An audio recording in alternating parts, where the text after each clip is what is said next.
Buying and selling businesses is the business hack that no one tells you about. So if you want to step through that door too, then do me and yourself a favor and subscribe to this channel. And if you've built a brand, sell the brand.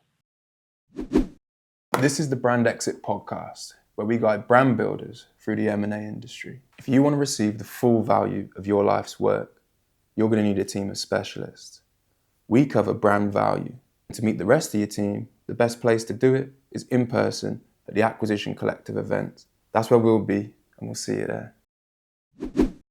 Today's guest is Mac Attram. He's like this James Bond figure, calm, collected, dressed to the nines, and is quietly but steadily reaching millions of people with his unique message based totally on personal experience. He agreed to be part of this launch series because it aligns to his mission. He does what he says he's going to do. And that is the essence of every brand.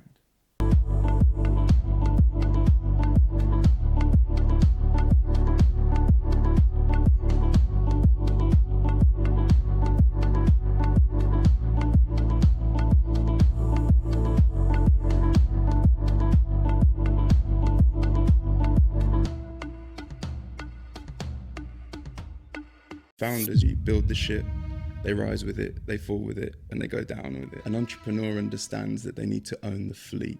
There is no guarantee of success. Get to the essence of what innate skills, abilities you have. Don't do things that is based on passion. Why? Because passion soon dies out. Let's paint that picture of your business ecosystem. I have a portfolio of different companies. Why? Because the economy changes. So having a portfolio of companies allows me to have cash flow from various sources and not really worry about money.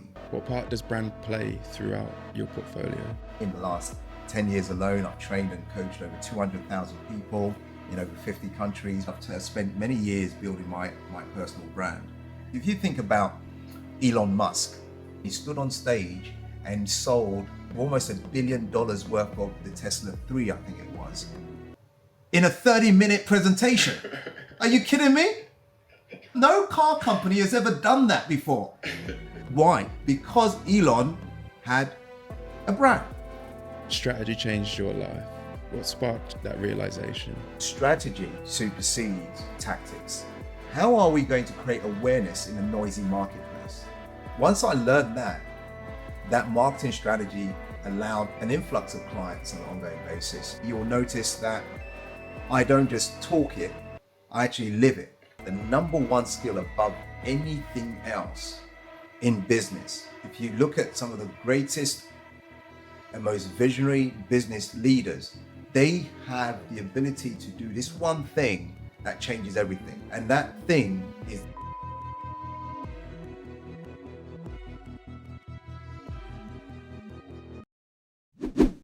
This episode is sponsored by Edgar Home. Designed in Berlin, their lamps are more than just lighting, they're atmosphere. With soft mornings, warm evenings, and a quiet touch of elegance that endures. I've had mine for over a decade. It remains timeless. Explore the full collection at edgarhome.com, and in paid partnership with the Brand Exit, one subscriber will be selected to receive a complimentary Edgar lamp. Good luck.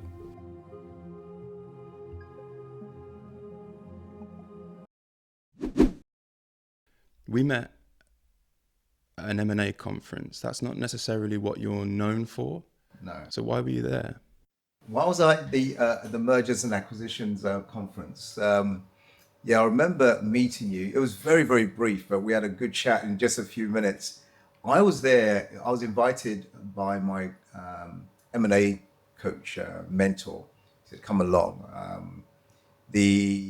Up to now, I've been building businesses. I've built businesses. I've sold businesses, and I've made money doing that. I also run business. I own businesses. And my coach said, "Look, come along because there's something going on which you need to start being aware of." So he coached and mentored me around just acquiring businesses instead of just building them, just acquiring them. So I was interested to network and listen to what other people were doing. And so we've created a little strategy that we're using now to acquire the type of businesses we're interested in. Well, that to me is the entrepreneur's mindset. And I think it's important to define that, in that you've got obviously founders and you've got entrepreneurs. And founders, you build the ship, they rise with it, they fall with it, and they go down with it. An entrepreneur understands that they need to own the fleet. Yeah. How would you define it? Yeah, absolutely. As a founder, you're starting this business, but there is no guarantee of success. There is no guarantee of success. And what we do know, depending on which particular stats you look at or which research you look at, 50% of businesses will be out of business in 2 or 3 years. 90% will be out of business in between 5 and 10 years. And so there's a high chance that your business may not succeed. There's a very high chance. And as a founder, you have to be very resilient. You have to be hardworking to ensure that business works. So there's things that you may not know that you may have to learn. Things around marketing or sales or your particular operations or packaging or whatever it is. So it is a grind. Now, I'm not saying as an entrepreneur, it's not a grind, but it's a different type of grind. Because what you are doing is, as an entrepreneur, if you do it the right way, and people have different terminologies for different things. I have a friend who says founders and entrepreneurs, and then even defines another group as business owners, right? So as an entrepreneur, still got the hustle a little bit, really. They're looking at opportunities, looking at how they can get a good return on the business that they go into. But as a business owner, is very much about just building an asset. Building an asset that ideally is a cash flowing asset on an ongoing basis. So there are different definitions. Either way, whichever way you look at it, I think the Oxford English Dictionary definition of as an entrepreneur is one who takes risk in a venture with a chance of profit. So imagine this, that you've gone out your way, you're doing this particular venture, and there is a risk. There is a risk that it may work or it might work. But as entrepreneurs, we are often very more optimistic, more on the positive side, that it's got to work, it's got to find a way. But the stats say it actually is a good chance it will not work. So as a business owner, it's a different type of thinking. And that thinking is, I am endeavoring to build an asset. I know there's a risk. I know I'm after profit, and I'm going to have a calculated risk in order to get the kind of business that I want to set up. Yeah. Well, let's cover founders as well, because it's the first step in almost everyone's journey, regardless of if you're a business owner, if you're or an entrepreneur.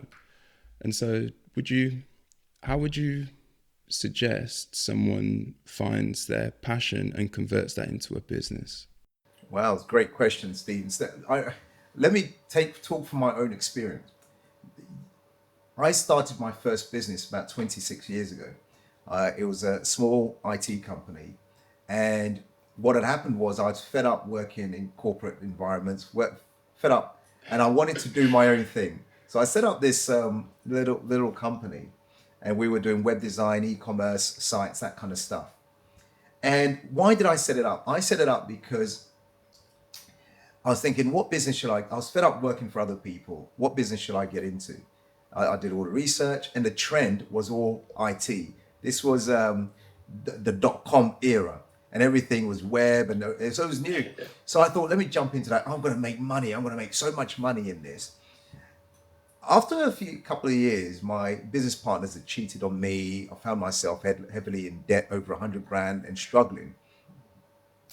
And I realized that business I was doing, I really had no passion for it. I was really after the money. Later on, when I fixed that business and I sold that business, and I started thinking, what am I supposed to be doing? And I started teaching people this as well. But what I discovered is get to the essence of who you are, get to the essence of what innate skills, abilities you have. And for me, I love people. I love working with people. I like helping people. And later on, I discovered that there's something called coaching and training.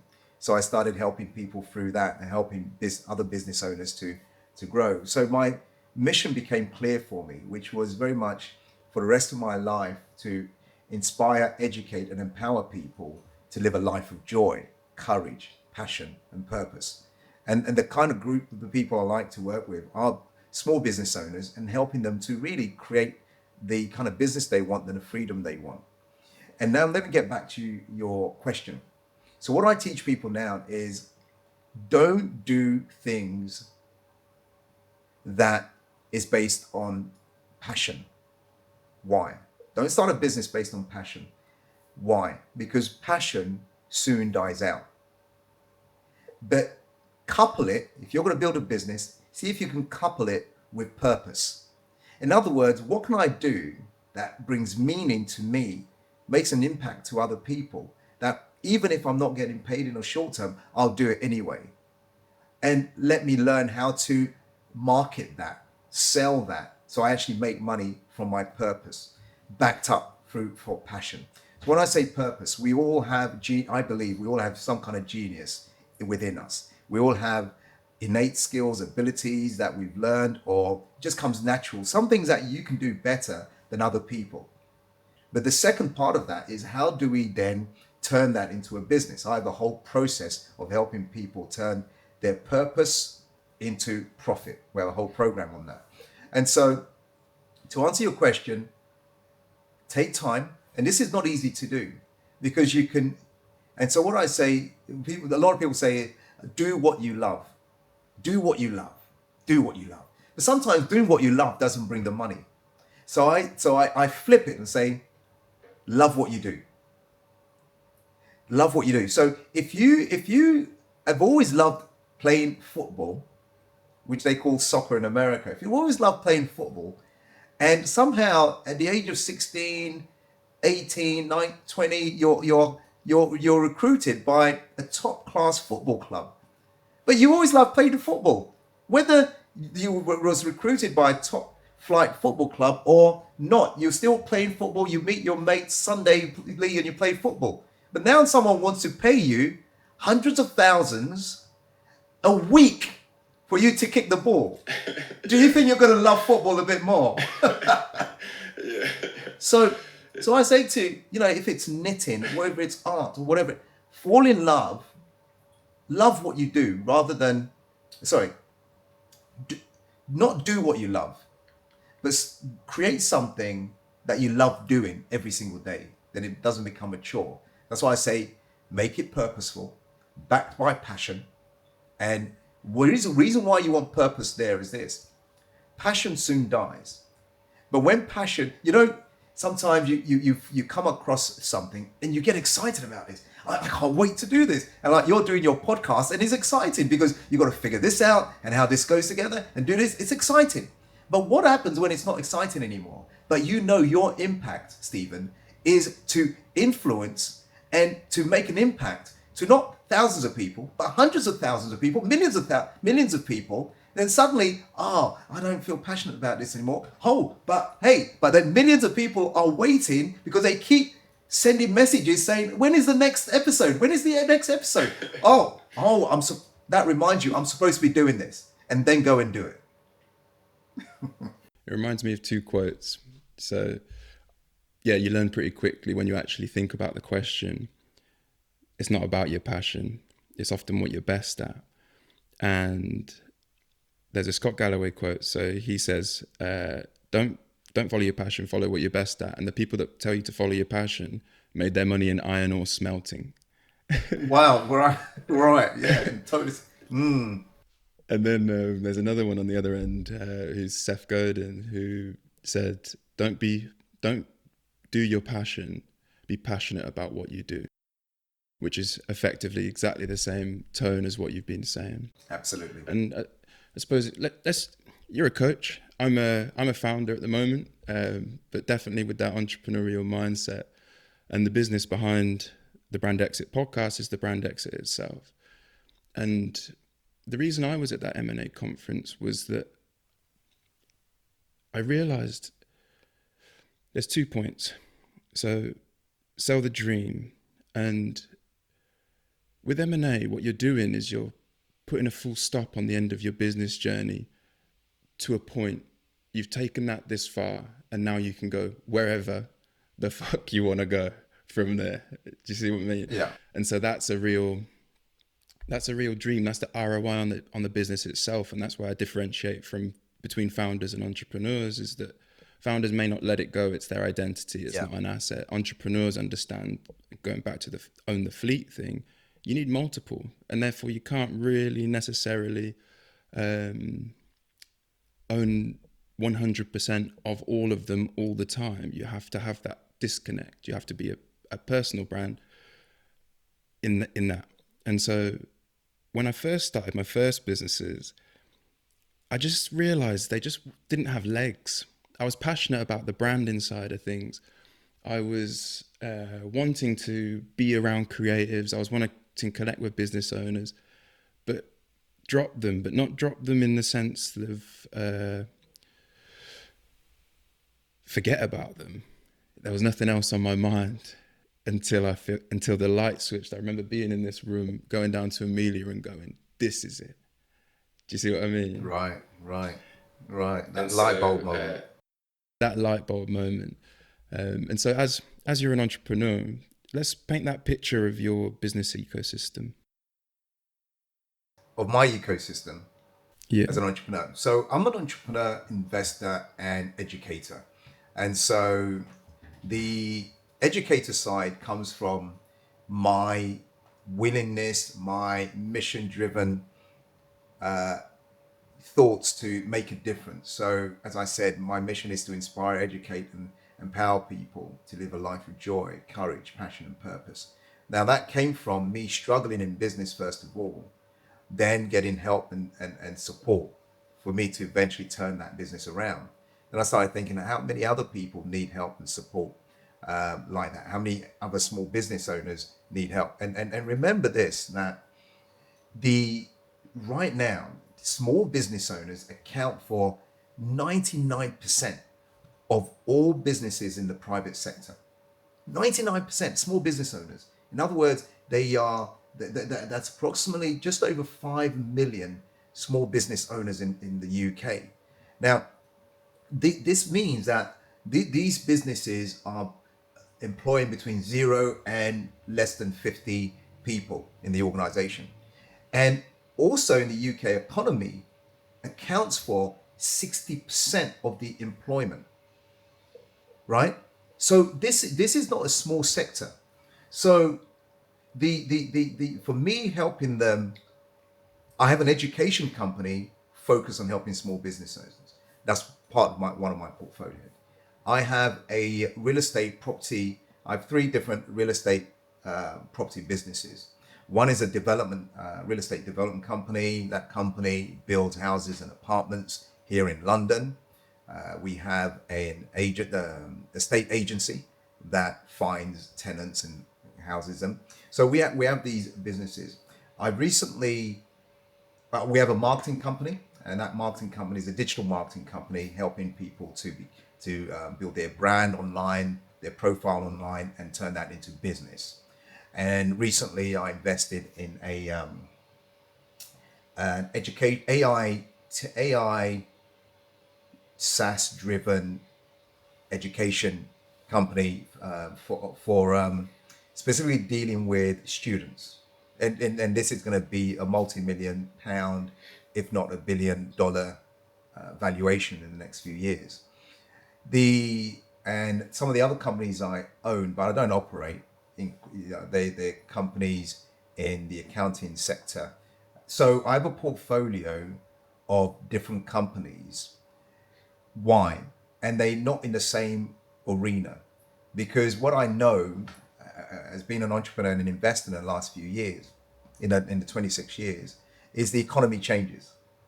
Sometimes real estate property is up, doing well, and sometimes it's down. Right now it's down, it's flat, right? But there's ways to making money. Sometimes the automotive industry is up and others, retail is down. And so having a portfolio of companies allows me to have cash flow from various sources and not really worry about money. So which is good. So that's why I like investing, like being an entrepreneur. So in a short summary, that's the way I've positioned things. And right now, the reason why you met me at the MMA, at the MMA, I'm thinking martial arts again. I just literally came back from training with my grandmaster. I train in Taekwondo. I've been training for about 43 years in martial arts. So MMA. So the M&A conference you met me at is we have a distinct target we're going for in a particular area. And so what we are looking at is acquiring more property related type businesses to complement my property businesses already. So that's what we're targeting, a certain age group, certain region as well. So yeah, I hope that answers your question. No, it does. It paints the picture. If you want to own your craft, whether it's visual content, creative direction, or media coaching, check out OYC in the description below. What part you mentioned the marketing company? What part does brand play throughout your portfolio? Yeah. So in terms of my own brand, there's various. Sure. Yeah. I mean, let's start with my own brand. So people say. So I own different businesses. I don't operate in all of them. The education company is one I'm most passionate about and has more purpose for me. That's why I travel internationally. In the last 10 years alone, I've trained and coached over 200,000 people in over 50 countries where I've traveled to. In a couple of days, I'm in the Philippines for a couple of weeks, and we're in Indonesia. I just came back from Ghana. And so ask your question again. So what part does brand play in your portfolio? Right. So where I was going with this, Stephen, is that I have different brands in terms of businesses. The way I like to use the Richard Branson scenario, where people come to me or find me or I find them. But remember, people buy from people. People buy from people. They're not buying into this company. They're buying from people. So if it's a supermarket and they go in there and that assistant serves them well, they're buying because of that assistant says, oh, you want something for this, or this is the best one. So they trust that person. If you are a coach and they're not buying your whatever ABC coach, they're not buying that. They're buying you. So they're buying from people.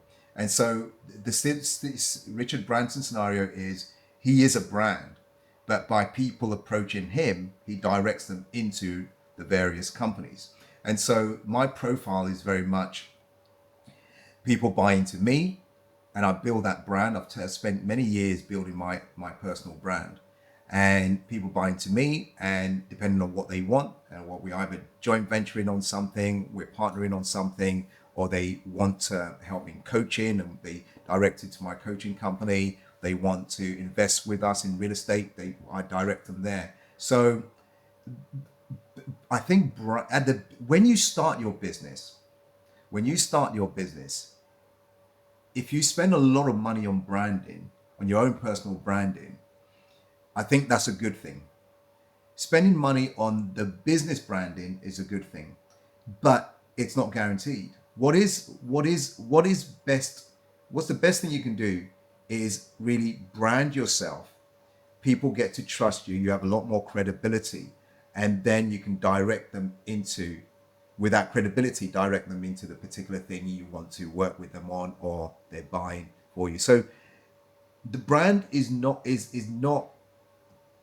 the be all and end all. It's many years ago. Let me put it this way. When we had no social media, there was no Facebook, there was no TikTok. When I started, there was none of that. And if you wanted to be branded, you had to be in the magazines, newspapers, TV, radio. But does that mean business stopped? That means you don't do any business because you've got no brand? No. In those days, 1999, 2000, you pick up the phone, you find someone, you talk to them. The way I used to advertise in my IT company, we would, I don't know if you remember the yellow pages, Stephen. Or Yeah, you remember the big brick of right? So of course. yeah, so I would advertise in the yellow pages, because the yellow pages representative would phone me or come to my office and they say, "Oh, are you going to be? Are you advertising for next year?" All right. And remember, this is like 3 or 4 months before the thing goes into print. Right? No branding, just the advert. And with a hope someone's going to pick up the phone, read your advert, and pick up the phone and say, "I need help with my IT or my computer, or I need a website." Right? With a hope. Right? So 3 months you've given this ad, and this better be a good ad, because for the next year, this ad is in that yellow pages. And remember, people used to have this delivered to their house. There was no branding. Now, my friend, it's so much easier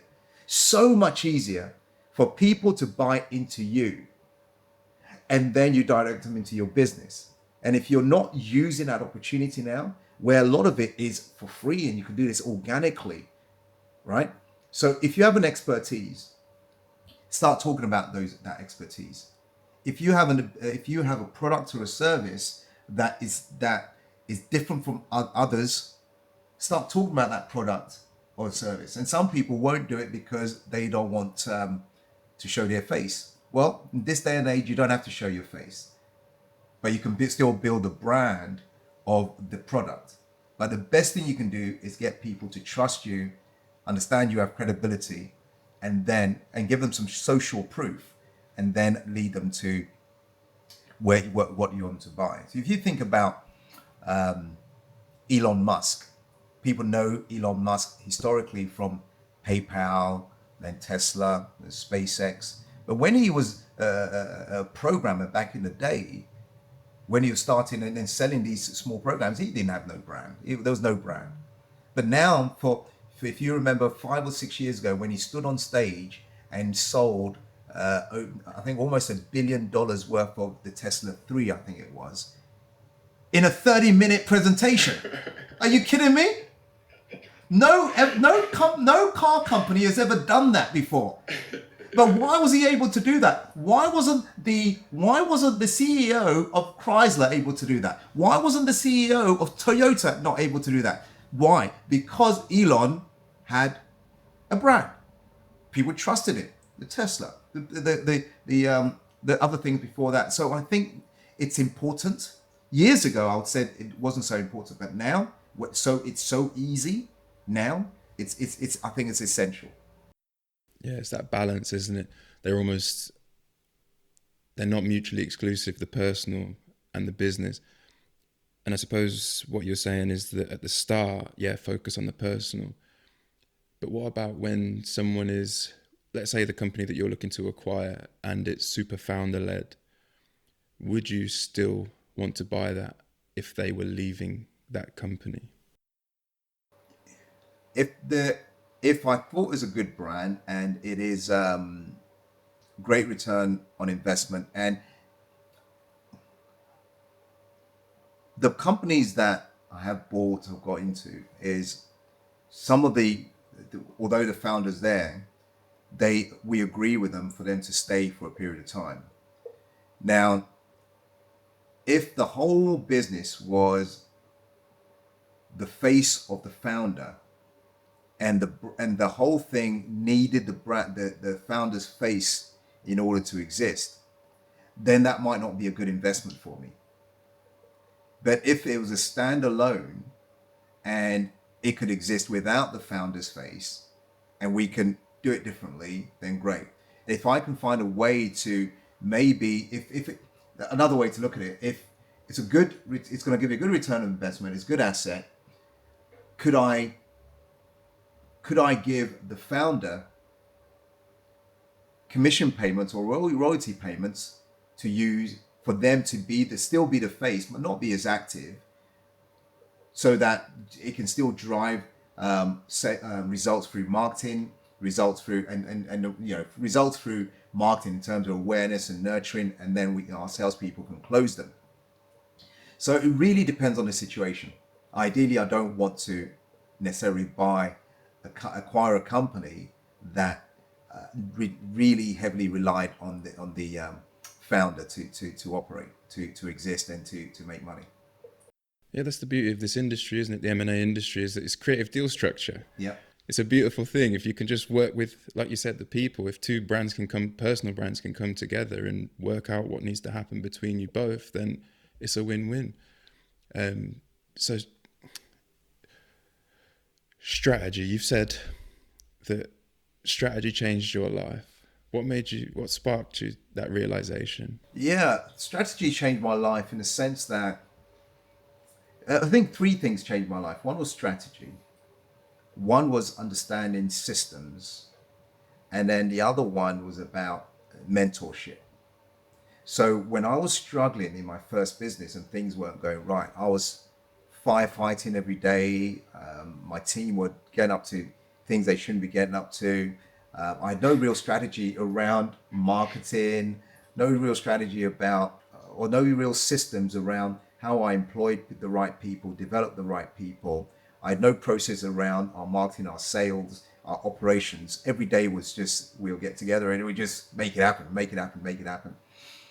And when I learned about strategy in terms of, let me come from marketing strategy, for example, that there is a group of people, if you call it a target or a niche, that have a serious problem or inconvenience or some kind of pain that need help. And we have the solution for them. How are we going to convince them to move from here over to us? And so strategy became that thing where, to cut a long story short, there are three phases for us from a marketing strategy point of view. How are we going to create awareness in a noisy marketplace? How are we going to let people know, hey, we're here. We know you've got this problem. We know it's an inconvenience for you. We know it's not working for you. Hey, we know that. And we know you feel this way because of this inconvenience. Now they're listening. Oh, that's awareness. Now we've done that. We take them through stage two, which is we call build and nurture.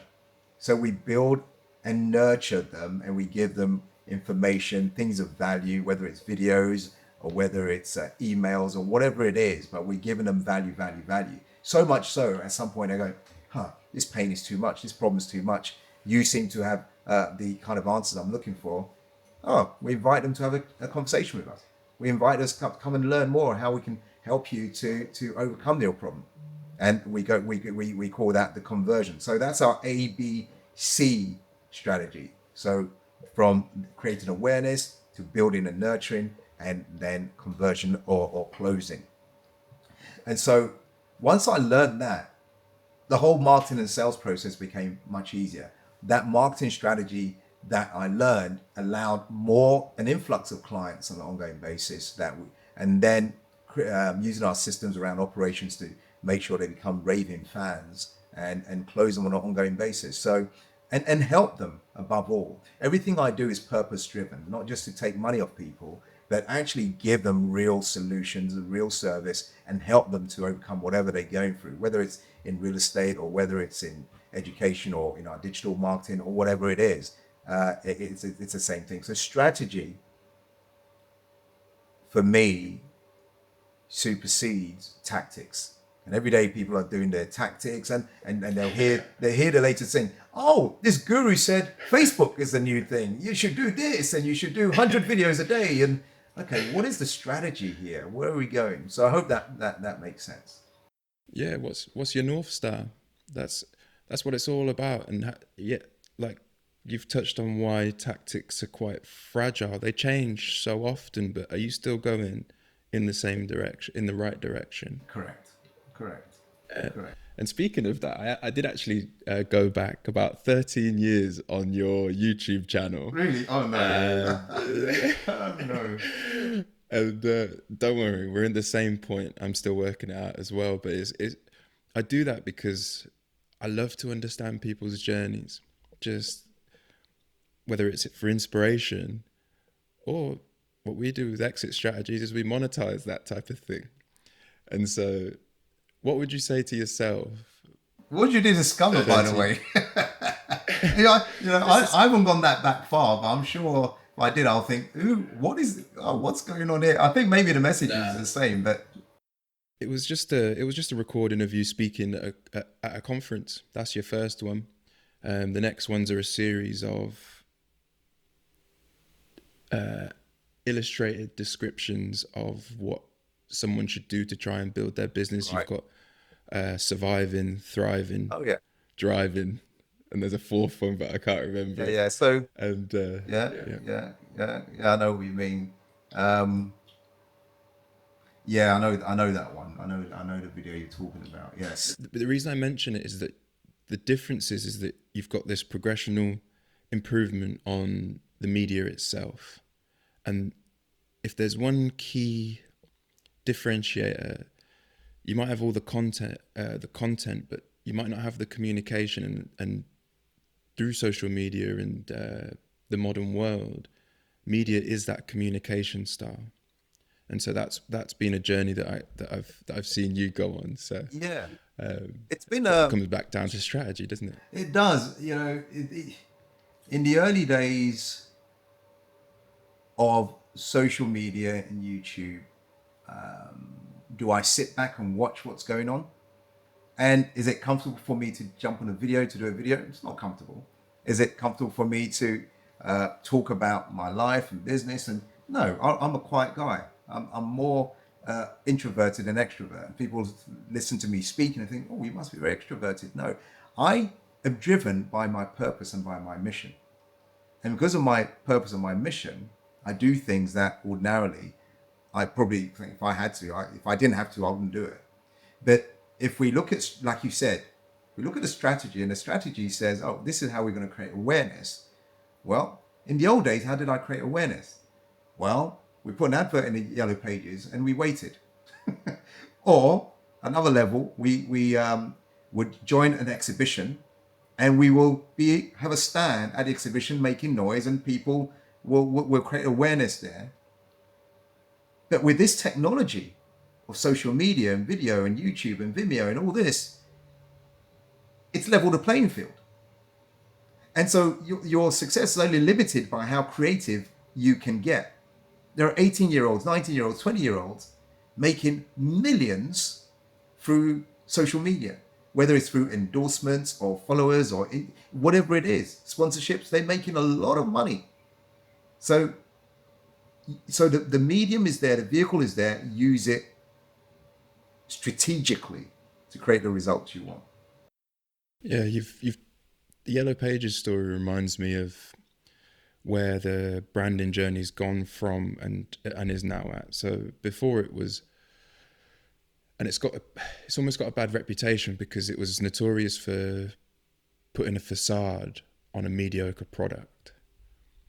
Choosy mums choose Jif, for example. And that's what you needed to stick a baby on the cover and you'll sell. Where now, like you said, the playing field's so even that it's become more of a differentiation factor that is the connection point for a great product. The two are inseparable. You might be connecting with lots of people, but if your coaching sessions don't deliver on that value, then you've lost that. You've almost ruined your brand. And so it's such a important aspect that you can't let it down now. That's the key. And like you said, you mentioned it again before with the people that you're looking at for acquisition targets, is it needs to be an asset too. Definitely. It's why we only work with high performance brands. It's high performance meaning that they produce 5 to 20 million, because now we're stopping we've gone past the worry of, is this just a pretty picture? No. It's the pretty face on top of the beautiful soul. Absolutely. Kind of thing. Yeah, so important. So important. Yes. Speaking of media as well, so you pick your weapon and you don't bring wood to a gunfight. So you've done YouTube and you've also done books. You've got 3 books: Millionaire Mindset, Face It and Fix It, Inspired Warriors Code. It's actually 4 books I've written. 4. Most people know of Face It and Fix It, which is about turning your small business around and making more money. And some know about The Millionaire Moment, which is about turning, it's a rags to riches story from me being broke to becoming a multi-millionaire. Some know about The Power of Masterminding, which is about how to collaborate and partner with other people to create the result you want. But many people know about the Inspired Warriors Code. And the Inspired Warriors Code is what I said, everyone has a unique thing about them, a genius in them. When I created when I started creating success, and people started asking me, how did you do that? How did you do this? How did you? And so I realized that people were asking the same questions.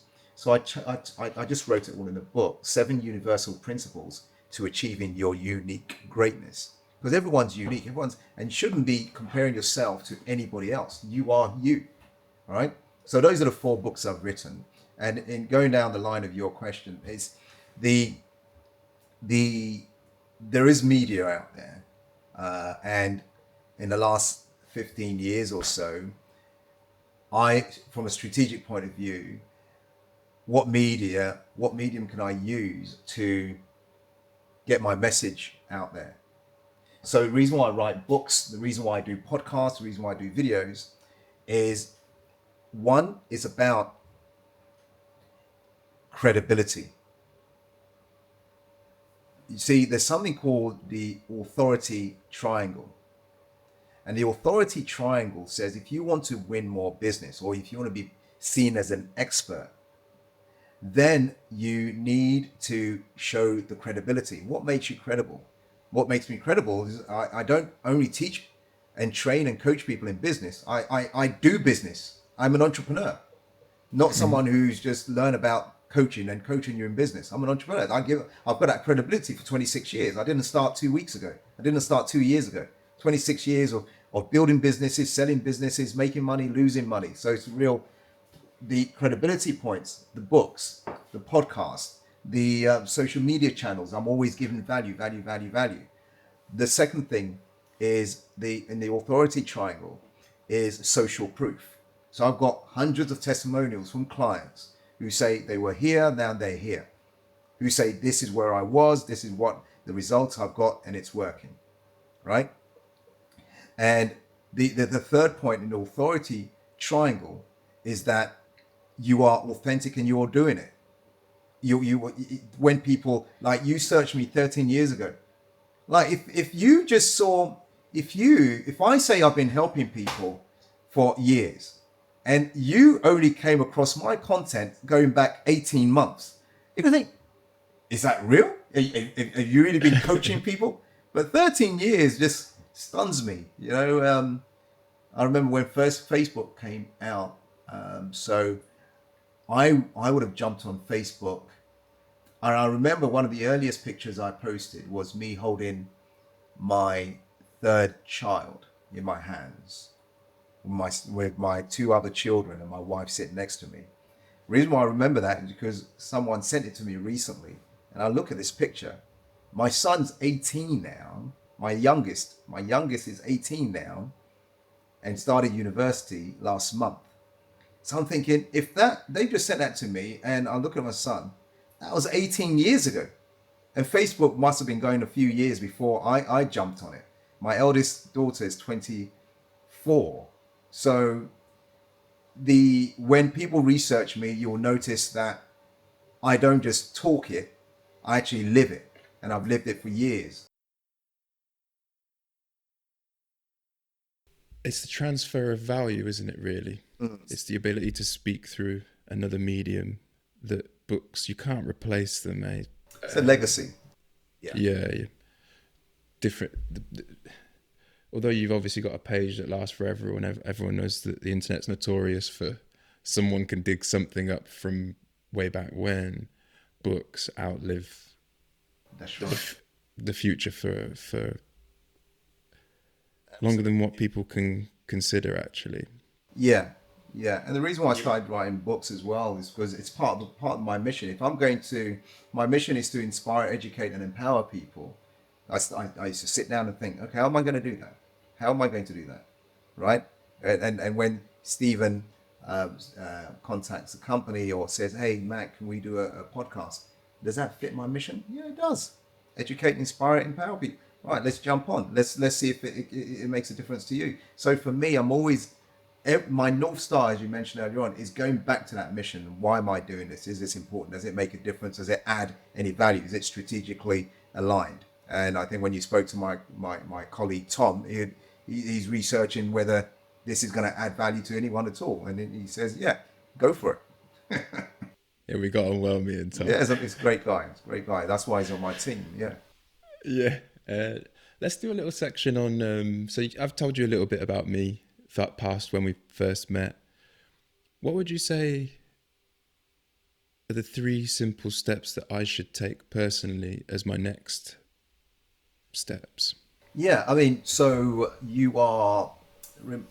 tell me, where is most of your time focused on at the moment? You know, if I said 80% of your time, what is it focused on? At the moment, it's all about getting the database, who's the right clients for us. So they've got to have, again, that performance, and then they've got to have a great brand. They've got to be differentiated. Right. So it's really finding my minimum viable market. Yeah. That small section of the market. And then the other side of things is I've been doing some portfolio work just to make sure that I'm getting reviews back, like you said, social proof. The next part was I've partnered with a broker, and the reason I partnered with this particular broker was that he sends letters to people. Okay. That's his strategy. That's his outreach strategy. And that really resonated with me because I've always been someone that knocks on doors. Right. I recently flew to Puerto Rico to meet someone who's going to be coming on here eventually. And that's me. And they couldn't believe I was there. He wasn't there in the time. And I said, I don't know any other way. It's the only way I've ever done stuff. Knock on doors, make it happen. Yes. Yeah. So it's that's the perspiration side of things. And to be honest, what I'm gearing up for is, and I always tell people this, don't market a bad brand because you don't necessarily get a second chance. You can do social proof. You can prototype your idea and get feedback. There's a great book on that called The Mum Test, where you're looking for those answers that say, this is the problem with that. You're not looking for what your mum would say in the great idea, Stevie, that's not what you're looking for. And that's what I was doing when we met at that M&A conference. So it's been a whittling down, who am I serving? What value do I provide? And I'm just poised at that point where I need to go find those people. Yeah. No, I get it. I think so you ask yourself, what value are you providing? Who are you providing it to? And now is actually finding them and getting them to agree that you can work with them. So that's fantastic. That's great. And I think taking it on a macro level from that, because I think that strategy is fine, because they've got to have a problem for you to be able to add any value to them. 1. 2, you've got to know who they are. Otherwise, how are you going to find out where they are, right? Yeah. Once you know who they are, you know, in marketing terms, they talk about demographics, psychographics. You know, where do they hang out? What do they do? How much do they earn? All that kind of stuff. What's the size of the company? You know, who? So, and the third one is now go and get them. Now, going to get them is a marketing and sales activity. So the question is, how good are you at sales and selling? Because I truly believe in my heart of hearts, and I may have touched this on this already, that the number one skill as an entrepreneur, the number one skill above anything else in business. And if you look at some of the greatest and most visionary business leaders have the ability to do this. Oprah Winfrey, Elon Musk, Steve Jobs, bless his soul, Warren Buffett. they have the ability to do this one thing that changes everything. And that thing is the ability to sell, the ability to do sales and do it well. And if you have that ability, you can sell the vision to a team of people who maybe are non-believers. If you have that ability, you can sell the company to a team that you want to bring on board to come and work with you. That if you have that ability, you can sell to prospects to becoming clients. So number one skill in business, bar none, is that ability to close and sell and convert them into paying clients. So that when you say I'm going to go and find them, it's a sales activity, which is great. Go for it, do it. The macro level I want to talk about is the mindset of the entrepreneur, the mindset of that brand builder. That mindset, I would say the easiest way to really start shaping and changing the mindset is to find out who is it, or do some research. Who is it that is doing something great or has done something great that I can model? Who is it I can model? And if they've built $1 billion business and I want to build a $1 billion business and we have shared values, can I really model that? Why would you want to model that? The reason why you want to model that is if you've never been there before, how are you going to get there? And that modeling says, okay, how do they think? How does that person think? That business owner who built that type company, how do they think? How do they behave? What's their morning routines? And how do they talk to people? What's their communication style? How do they hire? So you can model all of that. And yeah, you might get close to it, but you'll do it in your own authentic and real way, right? So why am I saying that? Because if you've never done it before, it's very difficult to get there. And so some people say, but how do I model them? I don't know them. I don't know this multi-billionaire. Well, sometimes the clues are in the interviews on podcasts. Sometimes the clues are in the books that they may have not been written. Maybe sometimes it's the interview they had in the Sunday Times newspaper, the Independent, the Financial Times. It might be in the newspapers, but the clues are there.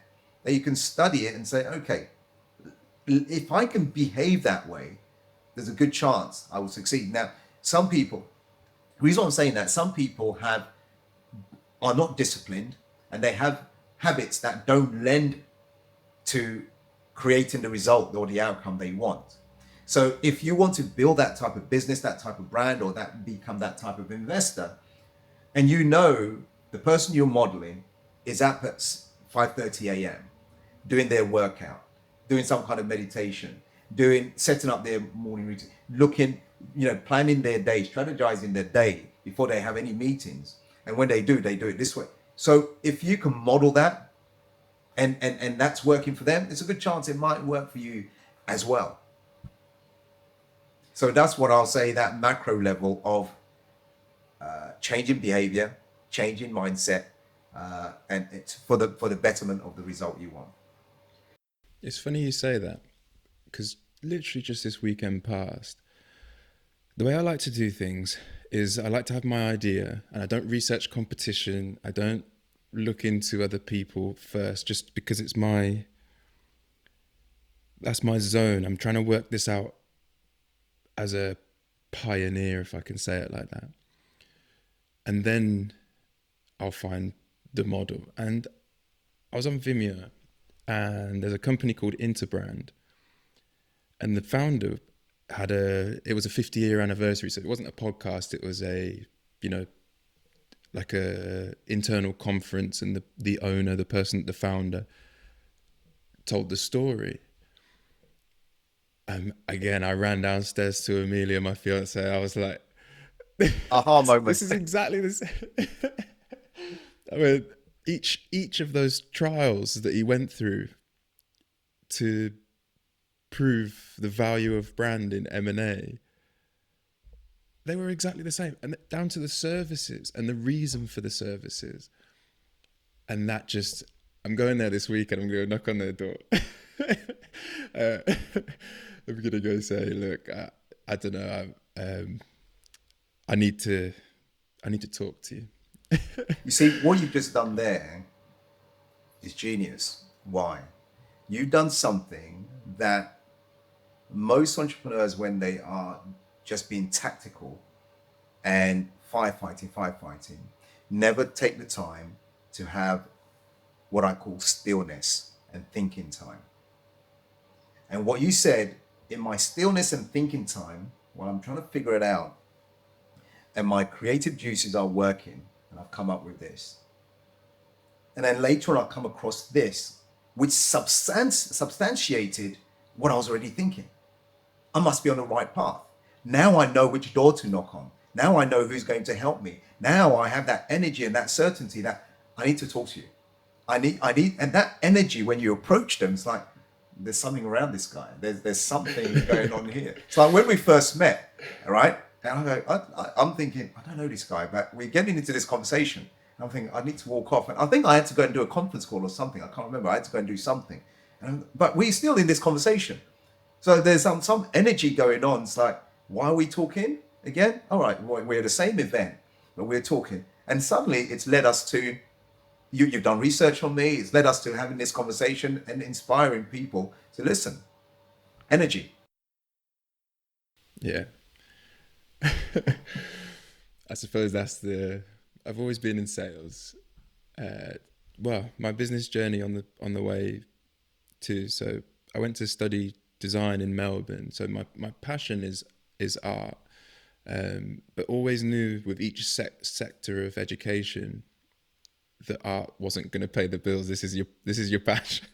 There you go.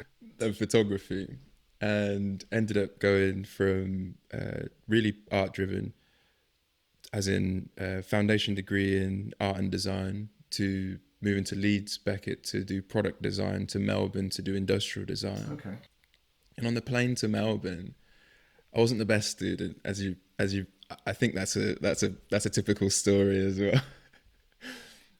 But I owned my ideas. That was what I was talking about, where I like to be there. I wanted to study the relationship between circles and squares, and found Da Vinci's Vitruvian Man. They didn't love that. It was a bit too out there for uni, but I didn't mind, and sold this idea to a designer who I was sitting next to on the plane. Oh, wow. And worked. He's the sponsor of this podcast still, so he's just supported me from there. And he said that ability to sell your ideas and therefore sell for him. And he was like, we've worked all over. We've worked Berlin, Australia, London, obviously. Synchronicity, yeah.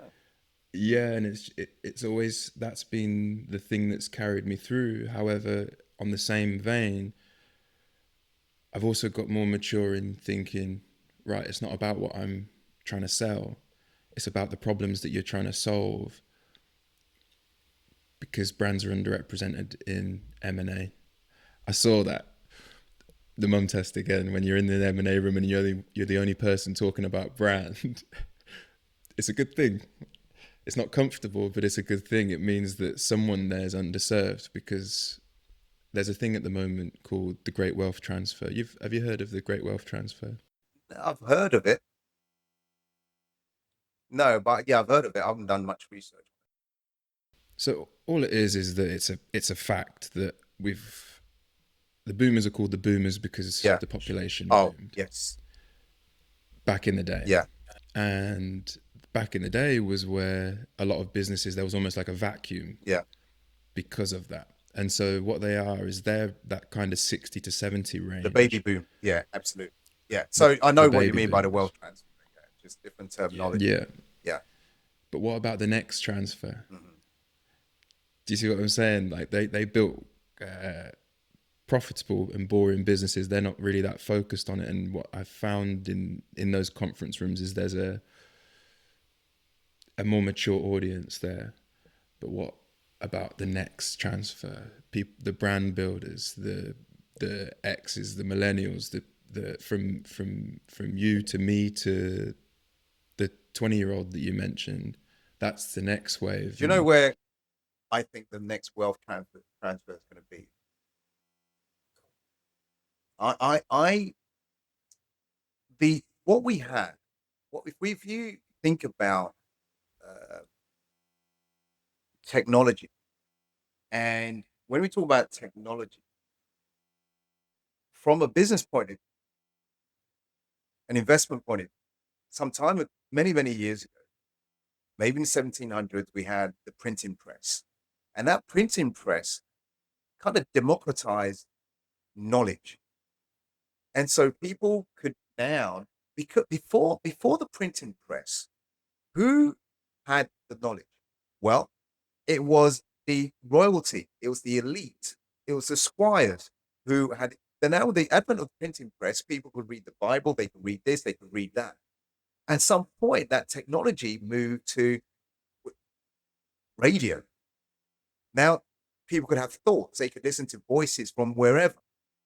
We moved to television, and television now the and when I talk about television, we could suddenly move away from consuming information through knowledge, so through radio or from press, newspapers, magazines, to now creating.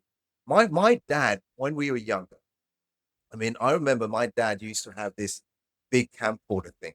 It used to be, it was a big thing. I mean, the VHS cassette used to go into. I don't know if you remember VHS cassette, right? Right. Absolutely. So, and my dad used to get excited. He'll record us all as children, and then you can wait to get the cassette out of the camcorder. It was a big camcorder thing. It's like one, it's just a consumer one, not a. And he'll take the cassette out, he'll put it into there, and we'll sit there and watch it and all the activities we were doing that afternoon.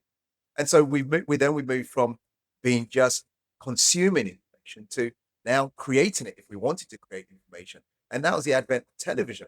And so we moved. I started my company in 1999, 2000. So in the 1990s, we had the advent of the internet, and the advent of the internet meant that now you can connect to millions of people worldwide. And the advent of the internet also then created different business opportunities, right? And now I believe the biggest wealth transfer is going to be in the AI and tech space. I think AI and tech is going to be the gold rush of the 1800s in the USA, in the western part of USA. In other words, there are going to be, it's not just the AI tech itself, because the tech has been produced by someone else. The companies like NVIDIA and other companies that are providing the thing to make it work. But then there are people like me, there are people like you, who, if we were to tap into AI and use it the right way, whether it's AI agents or whether it's whatever or large language models, it's how can we utilize that? Because in the gold rush of the 1800s, people were swarming in from Europe and all around in the search of gold. But whilst they searching for that gold and picking it, shoveling it, sieving it, looking for that gold, other people were building their businesses around the gold rush. They were the ones Yeah. providing the pickaxes, they were providing the shovels, they were providing the hotel rooms, because when your family comes in, you got nowhere to stay, right? They were providing the denim jeans, they were providing and making money on the side of that. So I think, and I agree with you, by the way, right now, big wealth transfer is from the baby boomers to Generation X and millennials. But I think the millennials, the Gen Zs, have a big opportunity right now, that if you can see what the service is beside the gold picking, you can create great business assets. And that's so I speak to my son about this. My son is just started university last month, and he's doing computer engineering. I think he's poised for the right thing at the right time. But how can we utilize that? So just on the back of what you're saying is, these are big opportunity, huge opportunity. It's the same as in the 1990s when the internet was booming, and companies like eBay, company like Facebook, and the companies like not eBay, Amazon in the late 90s were really thriving. They were using the internet to build stores or social activity, whatever it is. So what is that? I'm just amazed. I'm excited at this for the Gen Zs and millennials right now, because I think over the coming years, great opportunity. Well, the funny thing about the dot-com era, and again, this is a mindset thing, is the bubble burst. Yeah. But the bubble needs to burst to give an opportunity for the people coming up to get in. Mm-hmm. Back when Amazon fell to $5 a share, that's where you buy. Yep. Buy when there's blood in the streets. Absolutely. Absolutely. Yeah, I agree. And so, yeah, and one of my big questions with AI is it going to become so commonplace that it becomes like the internet? So everyone's got this, and like generation, what's the one after Z? These guys will just never know a world without AI. Yeah, true. Like, me and you, you went to you went to university, didn't you? Yeah. You got an MBA, Yeah. didn't you? We went to it without AI. Definitely. We're gonna be them granddads that go, I didn't have AI in my time. We had to read books. We had to search on the thing called Google. There you go. Exactly. And so it's going to become so commonplace that it almost becomes like the internet, where my business has a website, your business has a website. Is it tangibly valuable anymore? But what you're referring to is what you can do around AI, not necessarily the AI itself. Correct. Absolutely. And I think we'll go through a period of people figuring that out, and because there's nothing wrong with AI. People who are worried about like losing their jobs, or it might affect their business. I think now's the time to adapt. Now's the time. Mm-hmm. So I remember in the 99, 2000, when I'm trying to build my business, and people say, no, we don't need a website. No, we don't need a website. 5 years later, they're behind the curve, right? We don't need a website. Yeah. No, we don't need to take our products online. We just and their competitors, and so now they're listening to me because they realize I was right in those days. And so I don't think we can ignore it. And actually, I don't know, do some research. Go back if you can on Google, and there's a video that and it was one of these American TV studios. Can't remember, it wasn't CNN. It might be NBC or something like that, where there was a panel, in the TV studio. They asked them questions. They're talking about technology, and the host asked them all, "What's your opinion on this?" This was, I think, it must have been mid 1990s or early 1990s. And and all of them were agreeing that it's just a fad. It won't be here for long. It's just a fad. It's just a fad. You mean people are going to put their credit cards online and pay with you? No, it's not going to happen. And those who believe that nothing changed for them, they probably stuck. But as we know, we use internet everything we do now. You can't do your banking without internet now. Most of the banks are closing on the high streets here in the UK. They're closing. So you are forced to use this. We're talking over the internet. So it's not something that disappeared. It's something that's here. AI is going to be the same. Adapt or die. The theme I've got from today is that it's all about connections, whether it's brands making the connections with the right audience, whether it's personal brands meeting other personal brands, whether it's the internet connecting us or us connecting with AI. Who are you trying to connect with? My connection and my messaging is really talking to that small business owner who, for them right now, things are not going well. It's not that they don't work hard. It's not that they don't have a good product.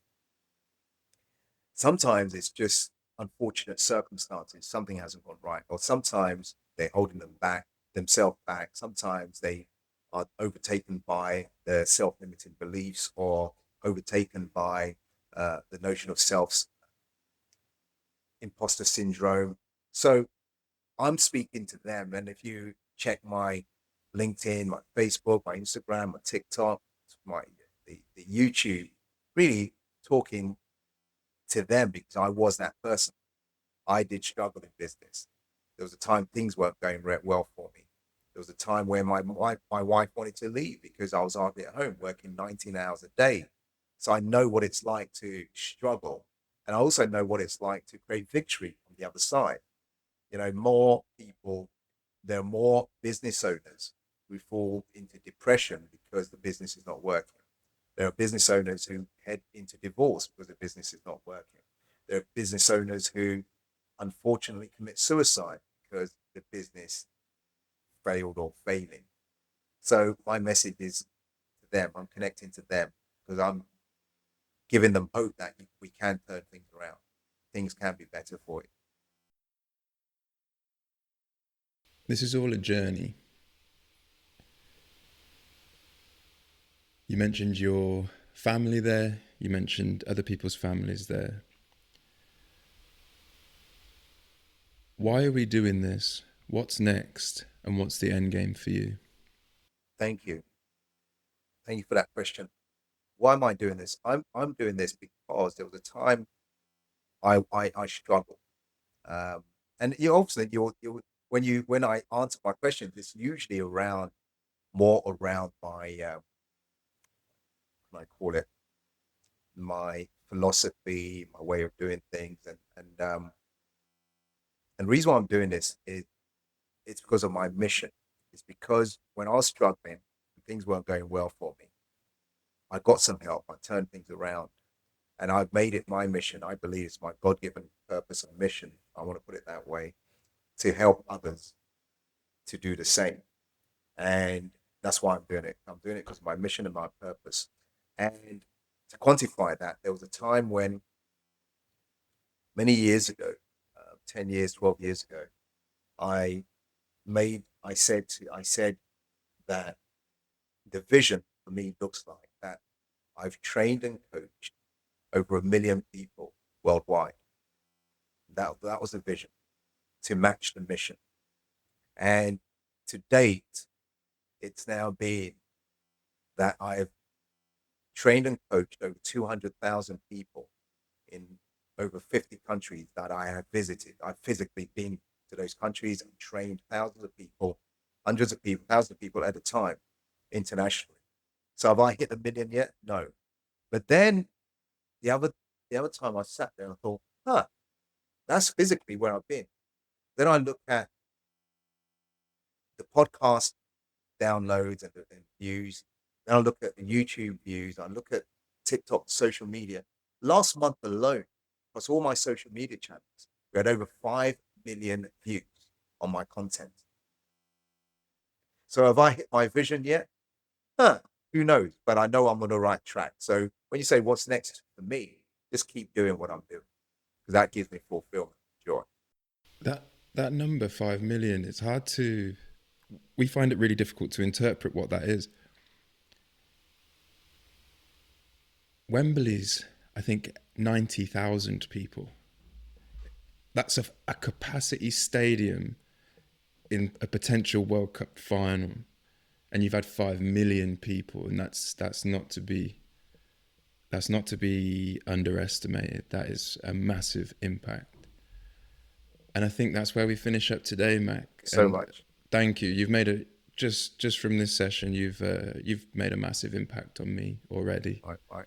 So thank you. My pleasure. Thank you. Thank you for having me, Steve. Appreciate it. My pleasure. If this was valuable to you and you want to see more, then subscribe. You